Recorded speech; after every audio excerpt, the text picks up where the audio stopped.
Hi friends, welcome back to my channel. My name's Jack, this is Jthbooks, and it is time for the December TBR. December, it's here. It is the last month, the last reading month of the year is upon us. Got a Christmas jumper on, okay? We're trying. We're going to try here, friends. Christmas is always a tricky time, I think, for me. Like, well, it's not. It is, but it's not. It's always difficult, I think, for anyone who has lost someone, which most people have. I know I'm not, but it's just a tricky time. But also, I'm very grateful for the family that I do have and who I will spend Christmas Day with. But sometimes it just feels a bit difficult. But also, it's the busiest time at work for me. So the reading has to sort of have a back seat, but also needs to be at the forefront so I can stay happy and well and fine. So it's a very tricky month. So I've gone for books this month that I sort of want to get to, or I want to wrap up some series, or just, I don't know, I feel like it's quite a weird mix, an eclectic mix. And one of them I've been meaning to read for the last few years, and I always say I'm going to, never have. So let's crack on with the books, shall we? So we'll start with the non-fiction, as we often do. And this month I'm going to be reading Guest Privileges, Queer Lives and Finding Home in the Middle East. I'm very intrigued by this one. I won it in a competition from Vintage Books. And yes, just very intrigued. I don't really know 100% what, well, I do know what it's about. But I'm not sure if it's many stories or just one person's stories. I'm very, very intrigued. I read a book a bit like this, which was called This Arab is Queer, and that was fantastic. Absolutely fantastic. So should we find out what's about? Shall we find out so we can have a little idea?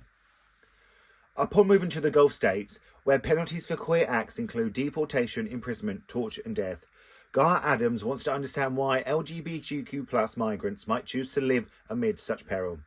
From the UAE to Bahrain to Oman to Saudi Arabia, a region where 4 out of 5 residents are non-citizens, he begins riskily gathering interviews outside the tightly controlled state media, leading with what he thinks is a simple question. Isn't it harder for you to make a life here?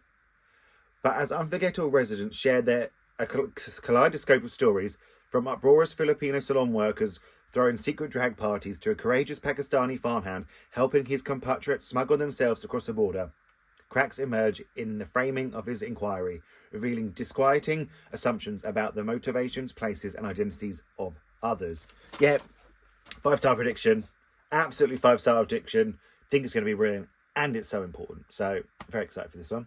And then we have Celestial Monsters by Aidan Thomas. Now, I read It's Right By Me. I know It's Right By Me. The Sunbearer Trials earlier in the year, just before the second one came out. And then I was I won this in a competition. God, I just keep winning. Keep winning. I keep winning, friends. And I want to see what happens. And let's be honest, I want to see what happens while I still remember the other one. Okay? I wish that wasn't true, but it is. I want to know what happens while I still have a clue what's going on. The trouble is, I can't tell you about this one because it would ruin the first one if you want to read the first one. But I'm very excited to see where it goes. And it was such an interesting premise. I know the first one had a competition element that I really enjoyed, but I don't think this one's going to have it. So we'll have to see if I enjoy it as much. It'll be very interesting to find out, I think. But people love this little duology, and I want to complete a duology. Well done me, that's what I'm saying. And then we have Disappoint Me by Nicola Dinnan. This is a proof. This was kindly sent to me by Doubleday Books UK. It comes out in January 2025. Can you see why I'm trying to read it in December? Really enjoyed Bellies. I'm very intrigued by this one. I've heard some great things already from some friends who have already got it. And yeah, I just want to get word about it for the next year. So let's find out what it's about. Max is 30, a published poet and grossly overpaid legal counsel for a tech company. She's living her best life, or is she? The debris of years of dysphoria and failed relationships rattles around in her head. When she tumbles down the stairs at a New Year's Eve party and wakes up in the hospital alone, she decides to make some changes. First things first, a stab at good old-fashioned heteronormativity. What? Enter Vincent, corporate lawyer and hobby baker.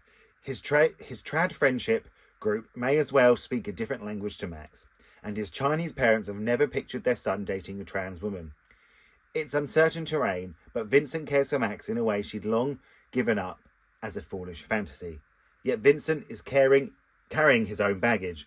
On his gap year in Thailand a decade earlier, he vied for the attention of a gorgeous traveller, Alex, with secrets of her own. Is Vincent really the new face of the enlightened man, or will the ghost of his past sabotage his and Max's happiness?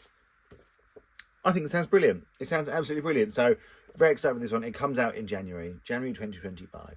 And then the book that has been on many a TBR, many an end of year book tag. I've done my one for this year. I'll link that link down below for you, but it's finally coming. Nearly killed me. It is Darius the Great Deserves Better by Adib Khorram. I'm finally going to do it, I think. Maybe. Oh no, I can't keep saying that. This is the wrap-up of the duology for Darius the Great Is Not Okay, a book I absolutely loved. I thought his characterization in that first one was so brilliant, to the point where it just sort of snuck up on me that I suddenly really knew Darius and really cared for him. And in a way, I was like, oh, it really took me by surprise. And I loved that book. It was really sort of quiet and unassuming, with a sort of a really important message. And I'm hoping this one's going to be the same. But I've just been scared to read it, but I can't tell you what it's about in case you haven't read the first one. But yeah, very, very excited. And will I actually do it? I know you've all seen this on end of year TBRs. I know you have. I know you saw it last year and mid-year tags and all that bollocks. Like, it just needs to be read. And I'm very excited, but scared to read it. So that's it for the TBR. Sort of. We've obviously got to do the vote. But I'm also going to do a little Christmassy reading vlog to see if I can get into the Christmas spirit. Okay, I am going to try. We did it last year. I'll leave it linked down below. I did get ill in the middle of it last year, though, didn't I? And that really sort of set me down a path for this year. But let's hope that doesn't happen again. But we are. I'm not going to show you what they are, but they have been brought specially for this. And for the reading vlog. And I'm going to give them a go. This one here has the tiniest writing in a book I've ever seen. But very, very excited to just have a little Christmas read and see if it works. It's magic. This is a new author who I sort of follow on TikTok and Instagram. We follow each other and all that. If you want to follow me on TikTok, Instagram, it's all linked down below. And this is by the author that I read last year, the one that I loved and I really quite enjoyed. So I have high hopes. I have high hopes for both of these. So let's find out if these books can get me in the Christmas spirit. I know. Here's the bit. Here's the moment you were waiting for. It is the JTH TBR jar. Yes, that's its name. It's a terrible name, I know, but let's give it a shake. It's a lot of letters, but that's what it is. Now, for the vote. There's still going to be the vote. We're still going to have the vote. But I don't think there's going to be a vlog for it this month. I just haven't quite... I can't figure out when to do it. And, Christmas season is busy, isn't it? So there might not be a vlog for it this one. It might pop up. You never know with me, do you? But the chances are it's not going to. So don't, But I'm still going to read it. I'm still, like I always do. Have I ever not read it? Did I just lie? No, I think I've lied. I think I've always read it. But you have the Christmassy vlog. You have the reading 2 books in that one. So that can be a vlog for the month. But yeah, I just don't think it's going to quite work out this time. But let's find out what the first choice is. I can't read that. My Fair Brady, put in there by my friend Miff Fenway. Hi. We actually had, didn't we, his other one, the cowboy one, which I can't remember what it was called. That came up for the vote, and I read that, and, who knows? Am I going to be reading... It must have been last year. Yeah, it was last year. So, right, we have one. I know where there's my shelves too, so it's not going to be hard to find, which is wonderful. And then we have... Is that open? Or is it... I can't tell. Is it upside down? I can't tell. Let me turn it. My Sister the Serial Killer. How does that get back in there when I've already read that and taken it out? What is wrong with me? How? Did I put that back in there when I've already read it? It's wild. Right, let's find out what's going to be up against My Fair Brady, shall we? I've got one. Scary moments. Here we go. What is it? What is it? What is it? Lonely Castle in the Mirror, put in there by Stephanie W. Stephanie, yours come out a lot, don't they? Yours do come out a lot. Right, let me go grab them and we'll find out what they're about. Right, I have them. So, first up, put them there by my friend, my fanway. It's My Fair Brady by Brian D. Kennedy. Right, let's find out what it's about. Wade Westmore is used to being in the spotlight. So when he's passed over for the lead in the spring musical, it comes as a major blow, especially when the role goes to his ex-boyfriend Reese, who dumped him for being too self-involved. Shy sophomore Elijah Brady is used to being overlooked. Forget not knowing his name. Most of his classmates don't even know he exists. So when he joins the stage crew for the musical, he seems destined to blend into the scenery. When the two have a disastrous backstage run-in, Elijah proposes an arrangement that could solve both boys' problems. If Wade teaches Elijah how to be popular, Wade can prove that he cares about more than just himself. Seeing a chance to win Reese back, Wade dives headfirst into helping Elijah become the new and improved Brady. Soon their plan puts Brady centre stage, and he's a surprising smash hit. So why is Wade suddenly less worried about winning over his ex and more worried about losing Elijah? Oh, that actually sounds quite sweet, doesn't it? Which one's Wade?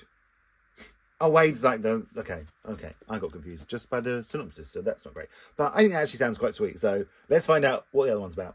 So, now we have Lonely in the Castle in the Mirror by Mitsuki Sujimara, put in there by Stephanie W. Stephanie, you had so many come out. It's exciting. I remember this was all the rage a while ago on the old sort of Bookstagram, BookTok. It was all the rage. So let's find out what's about, because I bought it because it was part of the rage. I didn't know.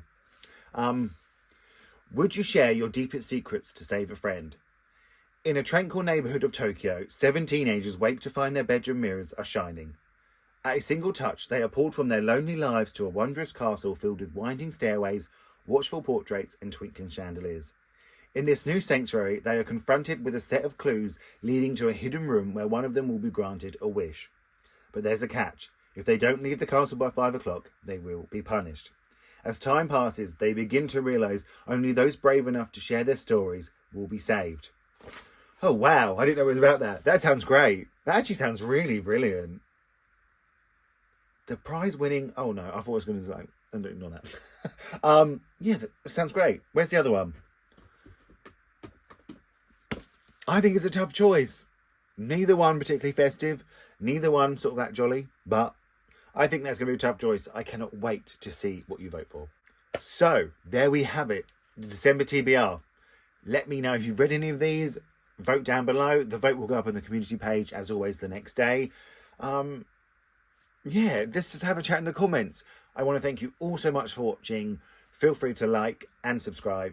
And I'm going to speak to you all really, really soon.